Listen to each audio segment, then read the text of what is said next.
Training और education वो शेरनी का दूध है, जिसने पिया वो दहाड़ेगा जरूर। वो चलेगा तो लोगों को शेर की चाल दिखेगा, वो बोलेगा तो लोगों को दहाड़ सुनाई देगा।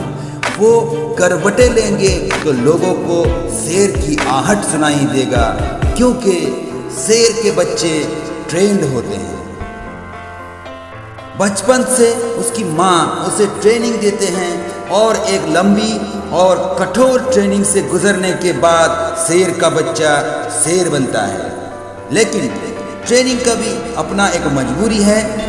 वो सियाड़ को शेर नहीं बना सकता और गधे को घोड़ा नहीं बना सकता। गधा को बेहतर गधा तो बना सकता है, पर घोड़ा तो चीज ही अलग है।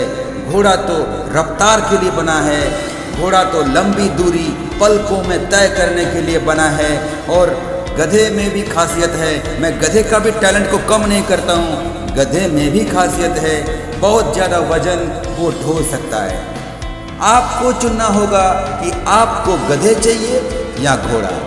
पीछे खदेड़ के वजन ढोने वाला गधा चाहिए या फिर इशारों से हवा के संग उड़ान भरने वाले घोड़ा।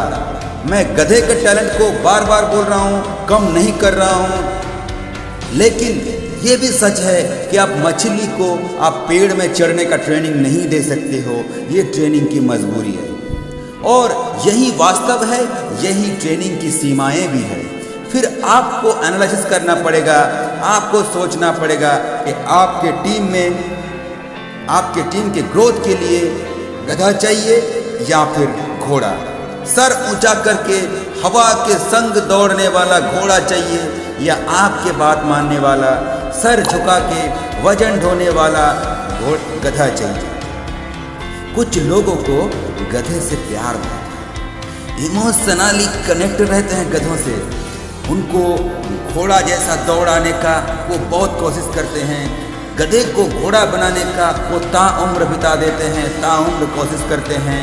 और अंत में जब तक समझ में आता है, तब तक सारे घोड़े आपको गधा समझकर और गधे के साथ रहते हुए देखकर, गधे के साथ काम करते हुए देखकर वो घोड़े जो है आगे निकल जाता है और वो आपको भी गधा समझ लेता है और मंजिल की ओर तेजी से आगे बढ़ जाते हैं। फिर आप और आपके गधे चौराहे पर हुड़दंग मचाते हैं कि हमने तो बहुत मेहनत किया था, हमने तो फलाना कंपनी में ये किया था, हमने वो कंपनी में ये किया था, हमने इसकी ट्रेनिंग ली, हमने ये किया, हमने वो किया, और दुनिया भर की आप फलाना ढिमकाना बातें करते रहते हो।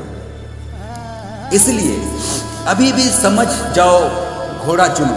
इसलिए अभी भी समझ जाओ दोस्तों, घोड़ा चुनो और जो आपकी इशारों को समझे, आपको रफ्तार से सामने ले जाएं, ना कि उस गधे को चुनो जिसको खदेड़ने के लिए, जी हाँ दोस्तों, उसको गधे को खदेड़ने के लिए आपको 10 कदम पीछे जाना पड़ेगा। आप अगर बीमार या कमजोर घोड़ा भी चुनते हो तो उसको ट्रेनिंग के जरिए, एडुकेशन के जरिए, उसको मोटिवेशन के जरिए उसको ठीक किया जा सकता है, उसको घोड़ा बनाया, बेहतर घोड़ा बनाया जा सकता है। पर अगर आपने गधा चुन लिया तो गधे को तो घोड़ा बनाना नामुमकिन है।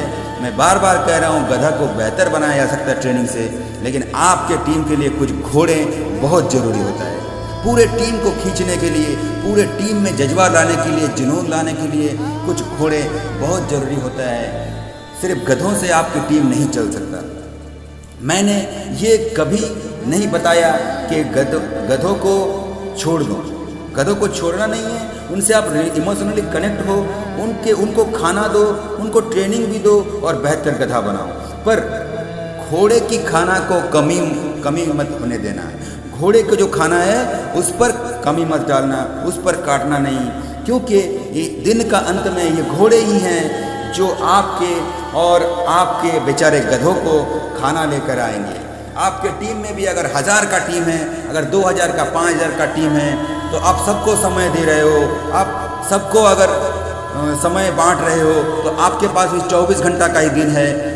मैं जो बोल रहा हूँ शायद आप लोग समझ रहे हो कि आपके पास भी 24 घंटा का दिन है। वो आप अगर ज़्यादा समय गधे को दोगे तो आपकी जो घोड़ा है उनकी समय कम हो जाएगी, उनकी खाना कम हो जाएगी, वो बीमार पड़ जाएंगे, वो कमज़ोर पड़ जाएंगे। फिर आपको टीम को खींचने वाली जो ताकत होती है वो धीरे धीरे कम होते जाएगा, और यही कुछ लोगों का टीम में हो रहा है।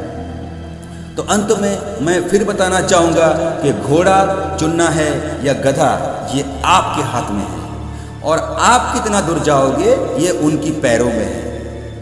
मैं फिर से बता रहा हूँ कि घोड़ा चुनना है या गधा, ये आपके हाथ में है, पर वो कितना दूर आप जाओगे, वो चुनने के बाद आप कितना दूर जाओगे, ये उन गधा और घोड़ों के पैरों की रफ्तार में है। तो इसलिए आपको मैं ये बहुत ही अच्छा एक सुझाव दे रहा हूँ कि गधों को छोड़ना मत, गधों को बेहतर गधा बनाओ, पर टीम में घोड़ा लाओ, और टीम में जो घोड़ा का खाना कभी कम नहीं होना चाहिए। उनकी समय, उनकी जो डिमांड, उनकी जो ज़रूरत है, उनकी जो प्रॉब्लम्स है वो कभी कम नहीं होना चाहिए, क्योंकि ये दिन का अंत में ये घोड़ा ही है जो सारे गधों को भी खाना खिलाएगा, गधों को भी मोटिवेट रखेगा, और आपकी जो खाना है, आपकी ज़रूरत है वो मिटाएगा। इसी के साथ मैं Minku Chatterjee, NTMP all star, आप सबको बहुत सारे अभिनंदन और नवरात्रि का बहुत सारे शुभकामनाएं।